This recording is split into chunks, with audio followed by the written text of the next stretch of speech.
Assalamualaikum warahmatullahi wabarakatuh. Kembali lagi dengan channel Suara Kala. Untuk kisah kali ini, Netra Kala akan membacakan cerita di perbatasan maut. Sebelum masuk ke ceritanya, tekan dulu tombol like, juga subscribe channel ini. Dan nyalakan juga lonceng notifikasinya, agar tidak ketinggalan cerita-cerita lainnya. Dan yang mau langsung membaca kisah ini bisa masuk ke akun Twitter @netrasandikala. Tanpa berlama-lama, mari kita mulai ceritanya.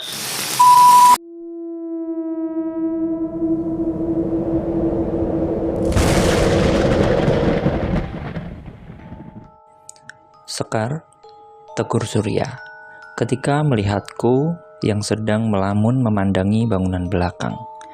Sekar, panggilnya sekali lagi. Iya, kenapa mas? Tanyaku. Surya menggeser kursi yang didudukinya. Ia bangkit dan berjalan ke arahku. Itu semua cuma mimpi, ucap Surya sambil membelai kepalaku lembut. Kalau itu sekedar mimpi, lalu siapa sosok yang semalam berdiri di depan pintu kamar, mas? Tanyaku sambil menghembuskan napas kasar. Semenjak bangun tidur, perasaanku semakin tidak tenang. Terlebih saat melihat buah pisang yang ada di ujung dapur. Membuatku mual ketika mengenang peristiwa jari-jari penuh darah itu. Ya, mungkin itu karena kamu bermimpi bertemu dengan orang yang sudah meninggal. Jelas Surya mencoba mencari alasan selogis mungkin. Kamu tidak paham, mas. Rasanya mimpi itu benar-benar nyata, ucap Sekar tanpa berpikir panjang. Jadi kamu mau bilang kalau nenek menjadi hantu, begitu? Tanya Surya dengan nada dingin dan alis separuh terangkat. Bukan begitu, mas. Mau kamu percaya atau tidak, aku merasakan bakal terjadi sesuatu. Semuanya seperti sebuah pertanda, kataku frustasi sambil mengusap wajah. Surya mendekapku dengan erat. Ia tidak berbicara apapun, seperti mengatakan jika semua akan baik-baik saja. Pak Sutri pagi-pagi udah mesra aja nih. Terdengar suara Haryo dari arah pintu dapur. Aku melepaskan pelukan suamiku dan melihat ke arah sumber suara. Menatap Haryo yang sedang tersenyum menaik turunkan alisnya.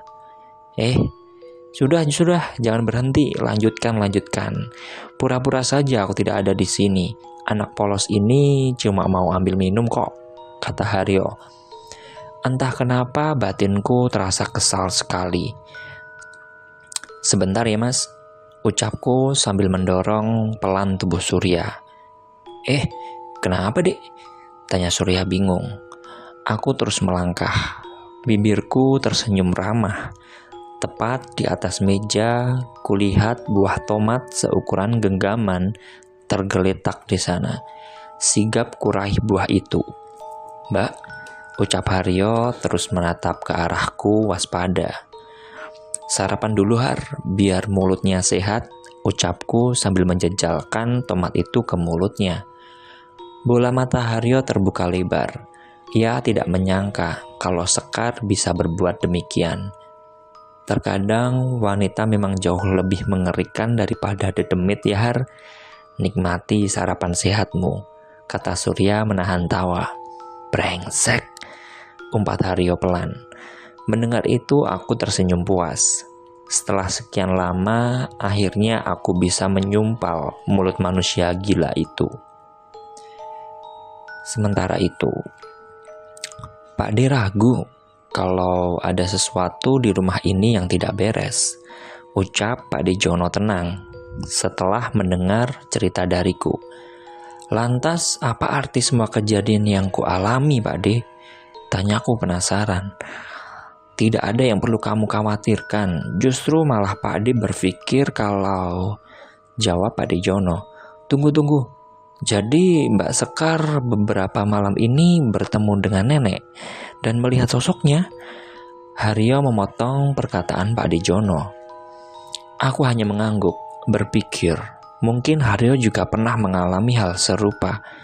Toh dia juga tinggal di rumah ini sendirian sebelum kami datang. Kamu juga pernah mengalami hal serupa, Har? Tanya Surya. Kamu juga pernah mengalami hal serupa, Har? Tanya Surya, melihat ke arah Haryo dengan serius. Haryo menggelengkan kepala. Enggak, aku hanya berpikir, mungkin nenek menghantui Mbak Sekar karena dia selalu jahat terhadapku. Waktu itu aku dipukul spatula. Tadi pagi mulutku disumpal dengan tomat. Ya mungkin nenek tahu kalau cucu kesayangannya sedang dizolimi, kata Haryo memelas. Semua orang di ruangan itu mendengus kesal. Justru mungkin ibuku akan setuju dengan apa yang dilakukan oleh Sekar, kata Pak Dijono. Haryo memberengut, dasar orang-orang psikopat, gerutunya pelan. Sedang aku dan Mas Surya hanya menahan tawa saat Haryo kembali disudutkan oleh Pak Dijono. Sudah, tidak perlu kamu pikirkan lagi. Toh kamu juga sering melihat mereka kan Sekar. Jauh lebih baik kalian fokus dengan usaha mebel ini. Terlebih sebentar lagi Haryo juga akan menikah toh, kata Pak Dijono mengakhiri diskusi. Aku menghela napas. Tidak puas dengan jawaban Pak Dijono. Aku masih yakin bahwa apa yang kualami ada sangkut pautnya dengan Nek Wijil atau entah apapun itu. Merasa tidak ada yang perlu dibicarakan lagi, aku segera bangkit.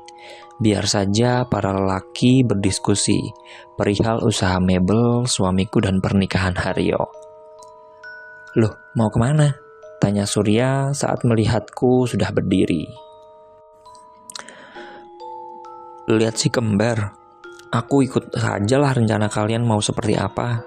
Jawabku sambil melangkah pergi. Setiap langkah aku berpikir, bukannya pergi melihat si kembar. Justru aku berjalan ke arah dapur dan memandangi bangunan belakang.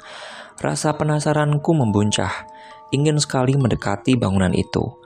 Merasa hari masih siang, nekat saja, aku membuka pintu dan berjalan ke tempat itu.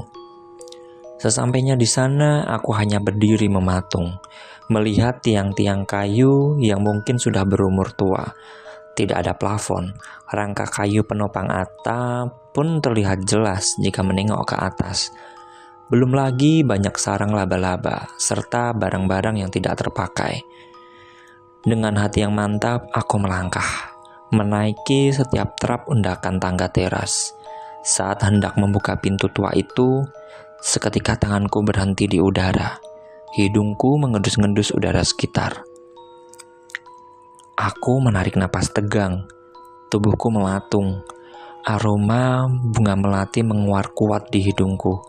Seketika bulu romaku berdiri kuat. Aku langsung memalingkan kepala, melihat panik sekitaran, memastikan adanya pohon melati di sana. Bruk! Aku menoleh ke arah pintu, kaget dengan suara yang berasal dari dalam bangunan. Moleh! Kembali, terdengar suara bisikan. Spontan aku menoleh mencari sumber suara, tapi tidak kudapati siapapun. Panik, lantas aku bergegas berlari ke arah rumah utama. Namun sekali lagi langkahku terhenti. Jauh dari tempatku berdiri, terlihat siluet seseorang sedang berdiri di dalam kamarku. Aku yakin itu bukan Mas Surya. Perawakannya lebih mirip seorang wanita yang sedang membungkuk di atas kasur. Sekar, terdengar suara Surya dari arah dapur. Tersadar, tanpa menjawab, aku berlari sekuat tenaga. Pandanganku tak pernah lepas dari arah jendela. Sekar, kamu kenapa? Tanya Surya saat aku melewatinya dengan setengah berlari. Sesampainya di depan kamar, segera kubuka pintu itu dengan keras. Pandanganku menyisir segala tempat, tetapi tidak ada siapapun, hanya kedua bayi kembarku yang tertidur pulas. Sekar, ada apa? Tanya Surya khawatir saat berhasil menyusulku. Enggak ada apa-apa mas, mungkin aku salah lihat. Kupikir tadi ada seseorang di kamar kita, mungkin hanya bias cahaya, ucapku bernapas cepat. Surya memandangku dengan ekspresi khawatir yang terpeta jelas. Segera ia menuntunku ke tempat tidur. Sekarang kamu istirahat. Aku yakin saat ini kamu masih terbawa dengan mimpi itu, kata Surya. Aku hanya mengangguk, tidak menyangkal ucapan suamiku. Semua rentetan kejadian ini benar-benar menguras emosi. Pak Ade sama Haryo kemana? Tanyaku saat tidak mendapati kedua orang tua itu. Mereka pergi ke rumah Ambar untuk membicarakan rencana pernikahan Haryo. Sini duduk, pinta Surya sambil menepukkan tangannya ke sofa di ruang tengah. Kenapa mas? Tanyaku penasaran. Tadi Pak Ade Jono bilang kalau dia sudah menemukan supplier untuk usaha kita. Jadi rencananya aku akan menemui orang itu, kata Surya. Oh ya sudah, kemana? Kapan perginya? Hari ini, tanyaku sambil sesekali melirik ke arah foto Nek Wijil. Besok, tetapi kemungkinan harus menginap semalam, jawab Surya. Aku berpaling menatap wajah suamiku. Menginap? Tanyaku bingung. Iya, perjalanan ke desa Kapukan itu sedikit jauh, ke utara. Terlebih saat ini sedang banyak kasus pembegalan di daerah itu. Jadi ya lebih baik untuk menginap toh, jelas Surya. Aku terdiam, membayangkan apa yang akan terjadi jika Surya pergi meninggalkan kami di sini sendirian. Sekar, tanya Surya sekali lagi. Ah, iya mas, jadi kamu dan Haryo yang akan pergi, tanyaku. Surya menggeleng. Aku dan Pak Dijono. Haryo lebih baik disimpan di rumah daripada mengacau nantinya, terang Surya. Aku kembali menghela napas panjang. Semalaman bersama Haryo, bagaimana mungkin suamiku meninggalkan kami di rumah ini bersama manusia gila itu? Sudah, jangan kamu pikirkan mimpimu itu lagi. Aku yakin tidak akan terjadi apa-apa. Toh aku hanya semalam, ucap Surya. Mengira kediamanku hanya memikirkan kejadian semalam. Akhirnya dengan berbagai pertimbangan aku mengangguk pasrah. Tidak mau dianggap sebagai penghalang untuk usahanya. Hari keberangkatan Surya ke desa Kapukan tiba. Dari pagi aku sudah menyiapkan semua keperluannya. Ayah pergi dulu ya, jangan nakal.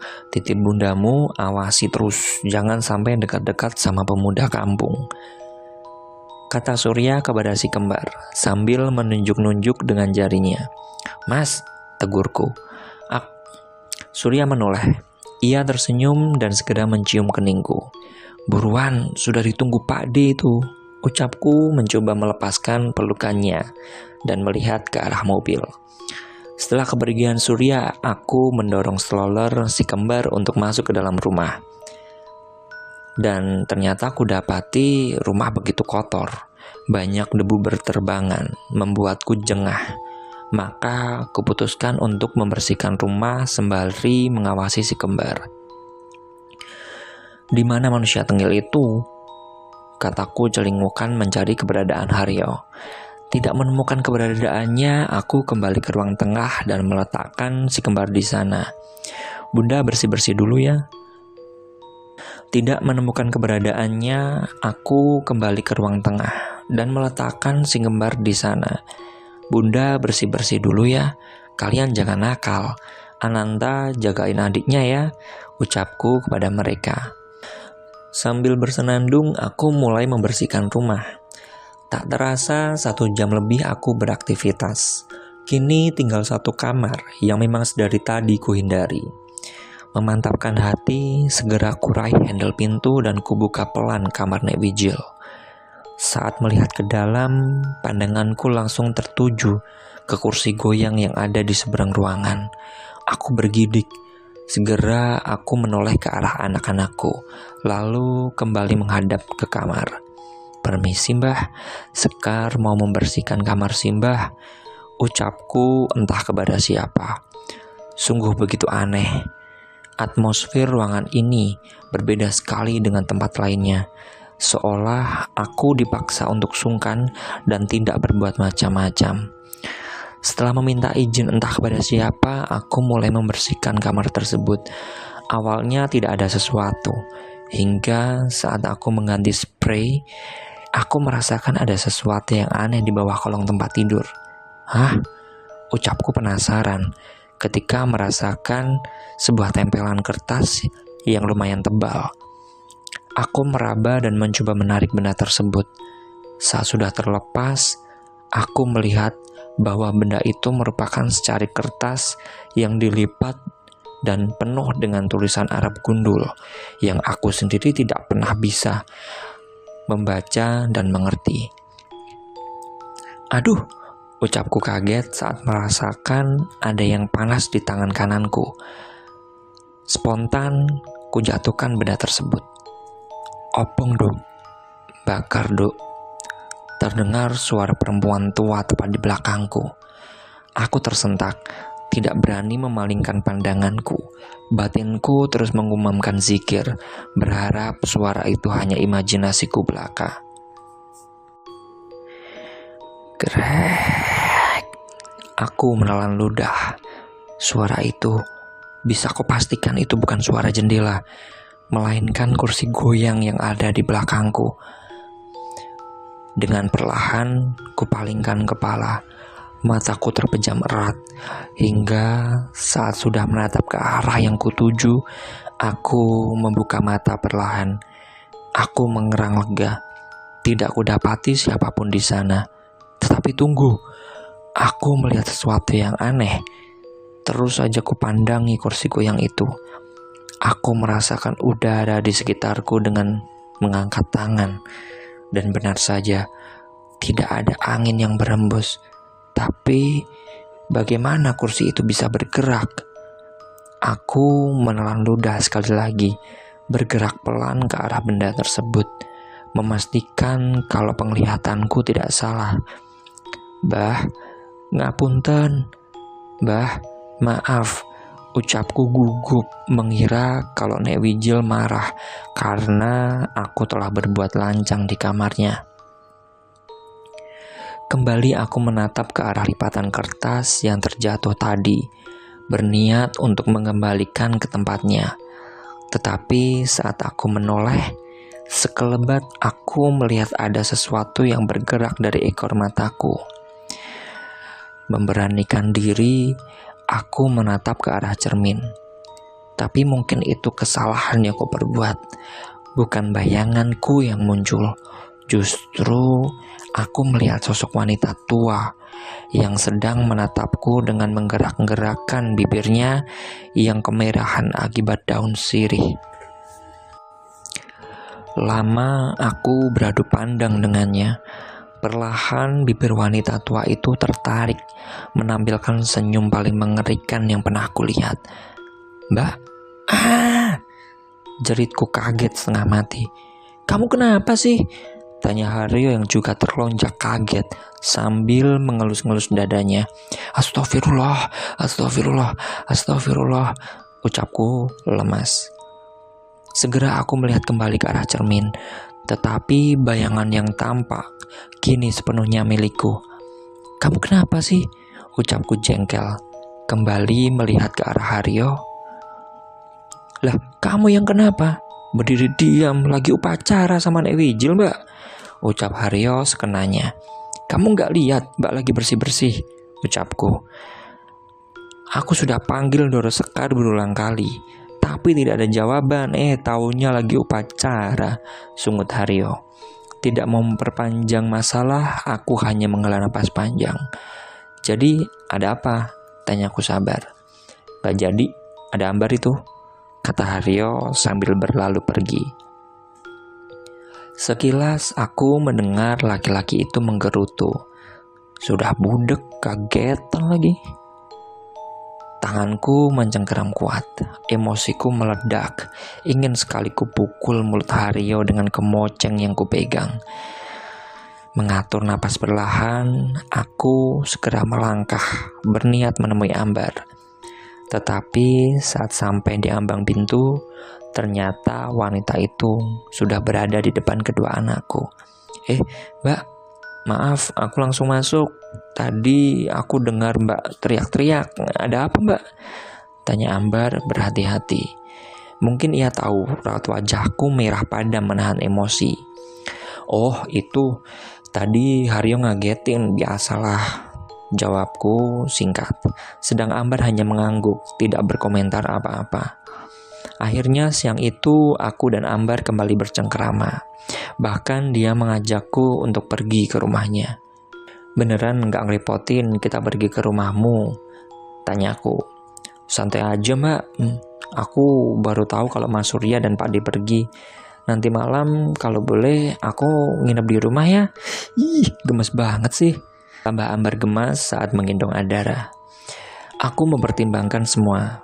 Bukan tidak mengizinkan, tapi bagaimana kalau malah nanti malam Ambar dan Haryo berbuat yang tidak-tidak. Tetapi aku juga merasa membutuhkan teman malam ini. Nanti aku coba tanya Mas Surya dulu ya, boleh atau tidak kamu menginap di rumah? Kataku. Ambar tersenyum dan mengangguk. Kembali ia disibukkan dengan kegemasan tingkah laku si kembar yang lucu.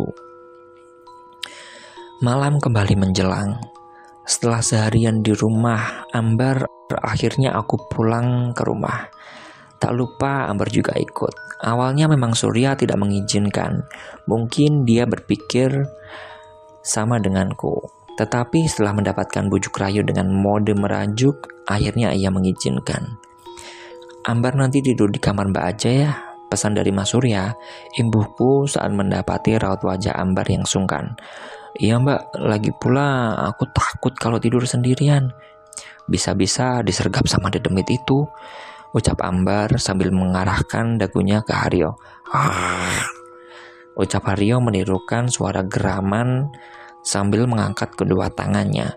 Stres, ucapku sinis, memutar bola mataku jengah. Sedang Ambar hanya tertawa, melihat kami yang tidak pernah bisa akur. Ya sudah, selamat malam wanita cantikku dan setengah wanita dedemit. Hati-hati, malam ini mungkin Nek Wijil kembali pulang ke rumah ini, ucap Haryo tengil sambil beranjak dari tempat duduknya. Aku tidak menjawab, tapi mataku menyipit berbahaya. Melihat itu, buru-buru Haryo berlari ke kamarnya.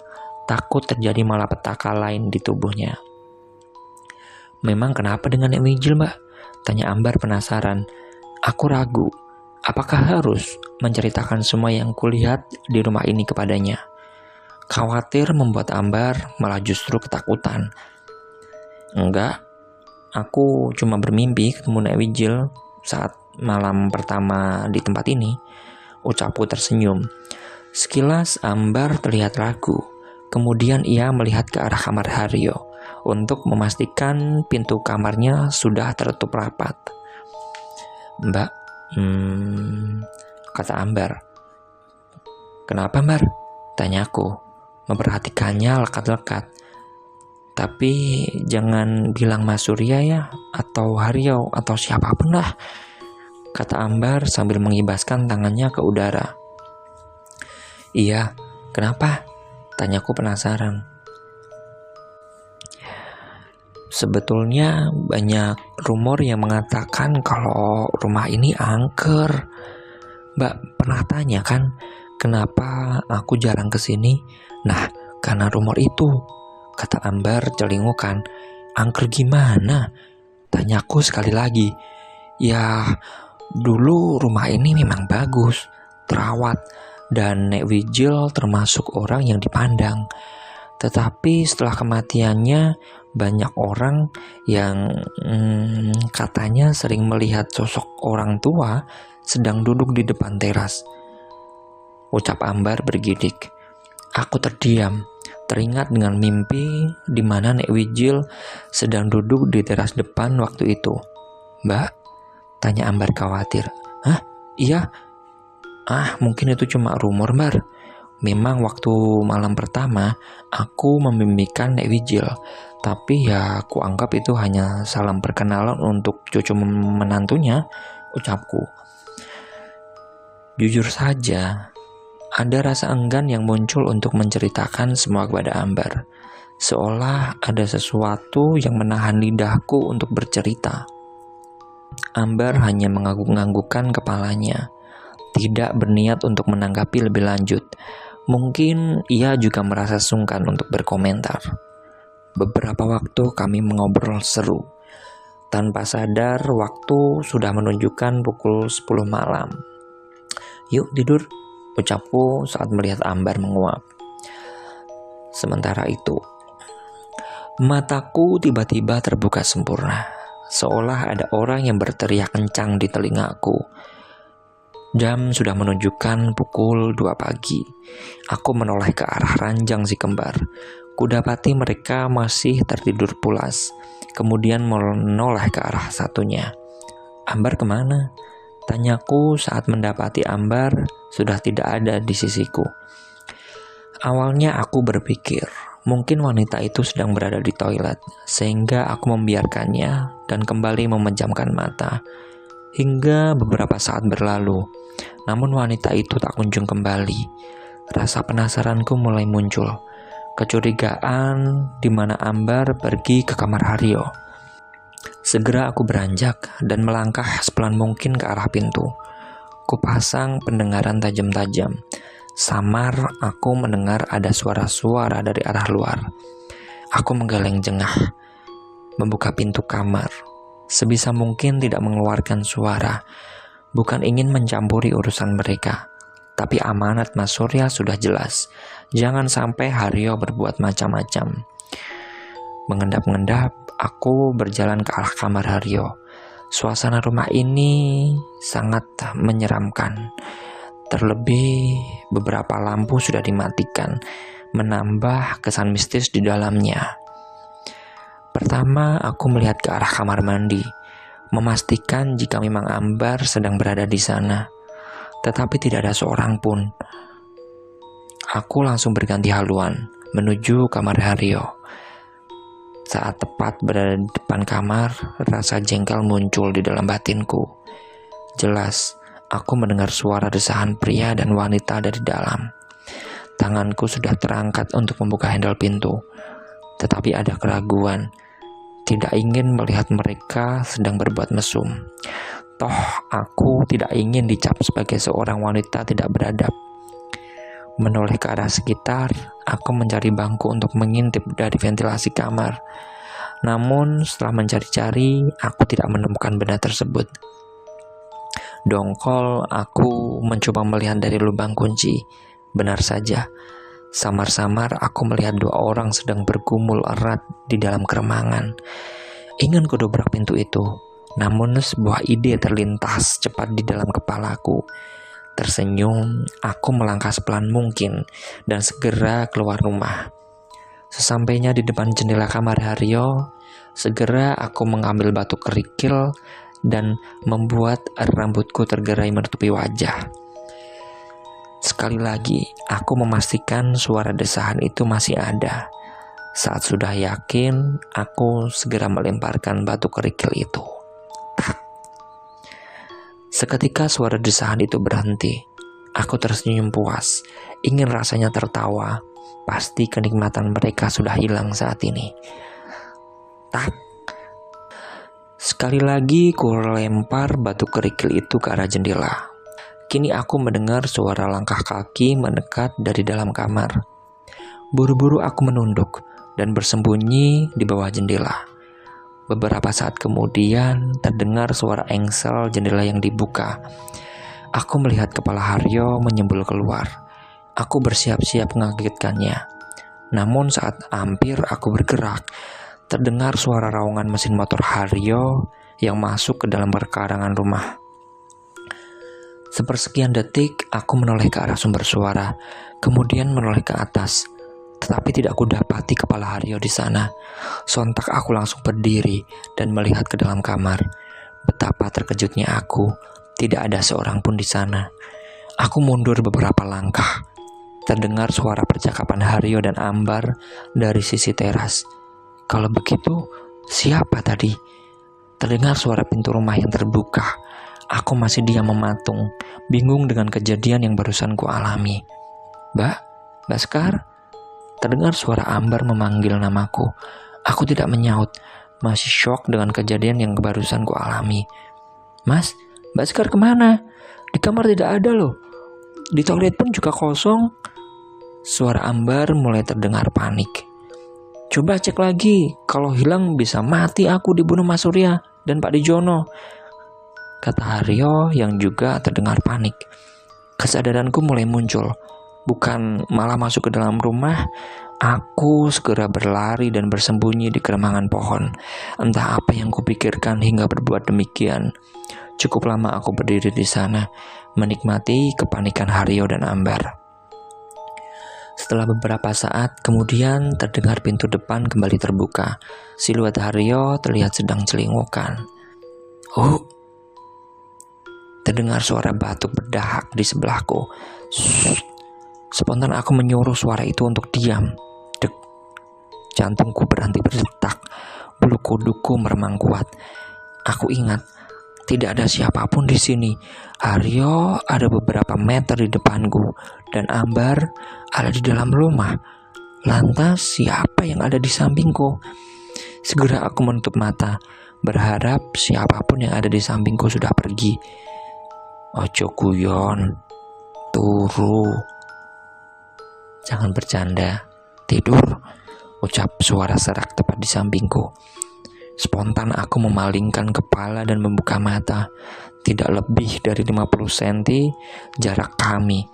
Aku benar-benar melihat sosok wanita tua sedang berdiri di hadapanku. Matanya melotot marah. Bibirnya bergerak-gerak sedang mengunyah sesuatu. Seketika aku berteriak kencang.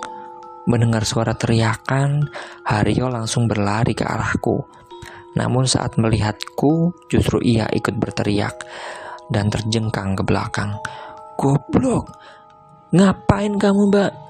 Ucap Haryo jengkel saat mengenali sosokku dengan rambut awut-awutan. Aku terus menunjuk-nunjuk ke arah samping kiriku dengan mata terpejam. Apa sih? Gila kamu? Ayo buruan masuk. Ucap Haryo langsung menarik tanganku dengan jengkel. Mbak, kenapa? Tanya Ambar khawatir saat melihat kondisiku. Mas, ambilin minum sana, imbuh Ambar karena melihat wajahku yang begitu pucat. Ia pasti berpikir kalau ada orang jahat yang sedang berusaha mencelakaiku. Nih, ucap Haryo sambil menyerahkan segelas air. Buru-buru aku mengambilnya. Segera aku minum sampai habis. Saat mulai sedikit tenang, Ambar kembali bertanya. Mbak, kenapa? Tanya Ambar. Kalian dari mana? Tanya aku lemah. Maaf mbak, tadi Haryo kelaparan, jadi kami keluar sebentar beli nasi goreng di depan, kata Ambar sambil menunjuk bungkusan nasi di atas meja. Kamu ngapain di luar sendiri malam-malam? Heran deh, sudah tua, bukan makin bener malah bikin orang jantungan, ucap Haryo yang masih terlihat jengkel. Aku menoleh ke arahnya. Ingin sekali rasanya aku menyumpal mulut laki-laki itu. Tapi badanku terasa begitu lelah. Rasanya seperti baru saja berlari ratusan meter. Terlebih tanpa aku sadari bajuku sudah basah dengan keringat. Apaan sih kamu? Sudah mbak, istirahat dulu sana, ucap Ambar yang langsung memintaku untuk berdiri.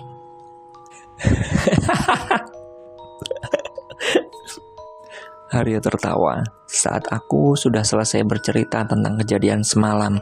Syukurin, bener kan kalau nenek tidak suka aku dizolimi? Kata Haryo puas.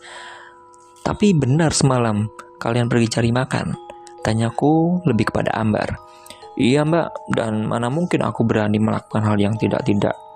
Aku masih tahu batasan, ucap Ambar sedikit jengah. Kamu mendingan diam deh.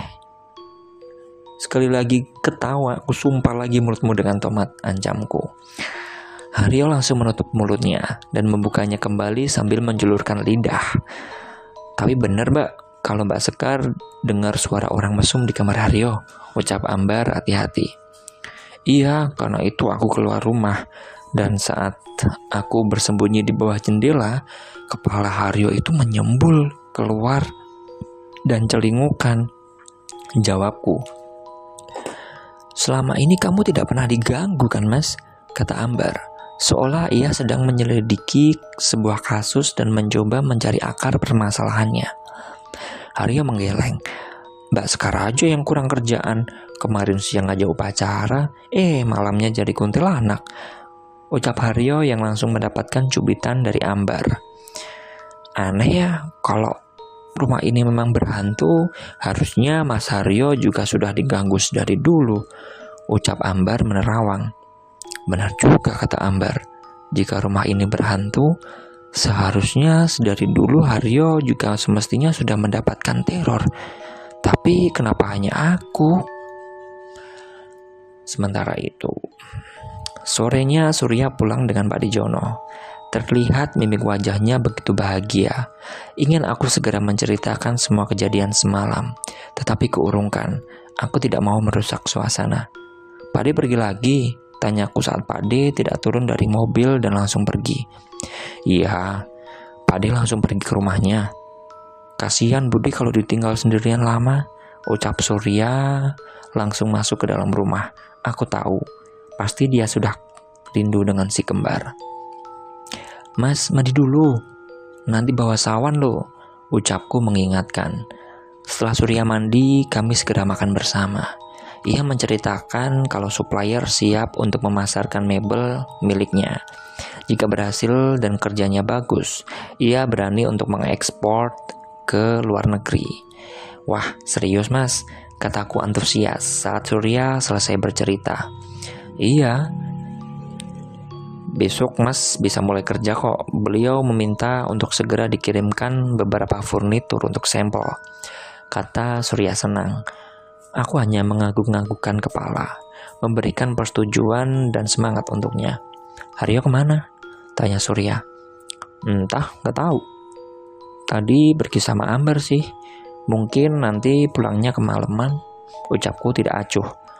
Semalam dia tidak berbuat aneh-aneh kan? Tanya Surya sambil melahap makanannya. Aku terdiam, ragu untuk menceritakan kepada suamiku. Di satu sisi, aku malu dengan tingkah polaku. Di sisi lain, aku takut kalau dia akan marah. Surya terlihat meletakkan sendoknya dan menatap ke arahku. Aku tahu pandangan itu, pandangan penuh selidik dan menunggu jawaban. Semalam, Mas, kataku sambil menghela napas. Kita bicara di kamar, ucap Surya memotongku dan segera mengambil piring kotor kami. Surya tertawa lepas sampai membuat si kembar yang sedang asik bermain menoleh ke arahnya. Mas, ucapku jengkel sambil mencubit perutnya. Aduh, kamu ngapain sih? Sudah tahu kalau peka dengan keberadaan mereka malah cari penyakit sendiri, kata Surya. Kamu tahu kan niatku tidak jelek, sanggahku. Iya, tapi jauh lebih baik kamu dobrak saja pintunya. Kalau benar mereka berbuat demikian, ucap Surya dengan wajah serius. Aku hanya mendecakkan lidah, masih sebal dengan suamiku itu, dan segera beranjak serta mengambil keranjang cucian kotor milik kami. Ingin rasanya mendiskusikan ini semua dengan Pak Dijono, tetapi sayangnya orang itu malah pulang di waktu yang tidak tepat. Beberapa waktu aku disibukkan dengan kegiatan mencuci, pikiranku masih melayang dengan sosok Ning Wijil, hingga sebuah panggilan terdengar dari arah kamar. Kenapa Mas? Tanyaku penasaran. Pak D, kecelakaan. Kita ke rumah sakit sekarang ya, hubungi Haryo, ucapnya panik. Segera aku meraih ponsel di atas nakas tempat tidur. Berkali-kali kuhubungi Haryo, tetapi tidak ada sautan. Mas, kamu duluan lah biar aku urus kembar, nanti aku nyusul dengan Haryo, kataku tak kalah panik. Surya hanya mengangguk dan segera mengecup keningku dan si kembar. Ia menyambar dompetnya lalu berjalan keluar kamar. Jantungku berdetak keras. Tanpa sadar aku meremas-remas tanganku dengan kuat. Apa ini pertanda yang dimaksud Nek Wijil? Batinku. Seketika aku membayangkan hal yang tidak baik. Bayangan sosok Pak Ade yang diletakkan di meja dengan kondisi terpocong. Aku menggeleng kuat, beristighfar sebanyak mungkin. Segera aku ambil ponselku dan mencoba menghubungi Haryo. "Halo, kenapa mbak?" tanya Haryo di seberang sana. "Buruan pulang, Pak Ade kecelakaan," kataku singkat. Terdengar Haryo kaget dan langsung menutup sambungan. Aku mendecak dan menghela napas. Sekuat tenaga menahan emosiku. 30 menit berlalu. Aku sama sekali tidak mendapatkan kabar dari Surya maupun Haryo. Hatiku terus berzikir dan berdoa untuk keselamatan Pak Dejono. 2 jam berlalu. Matahari sudah semakin turun dari peraduannya. Sepuhan warna kuning keemasan terlihat di ujung pepohonan di sekitar rumah. Berulang kali aku mencoba menghubungi suamiku, tetapi sepertinya ponselnya mati. Sedang Haryo sama sekali tidak menjawab panggilanku. Astaga, ucapku tak sabar. Saking khawatirnya, aku berpikir untuk menyusul mereka. Tetapi saat hampir masuk ke dalam rumah, terdengar suara raungan mesin motor milik Haryo. Aku mengerang lega saat melihat Surya dan Haryo sudah kembali. Tetapi tak bisa kutebak seberapa parah kondisi Pak Dejono dari raut wajah keduanya.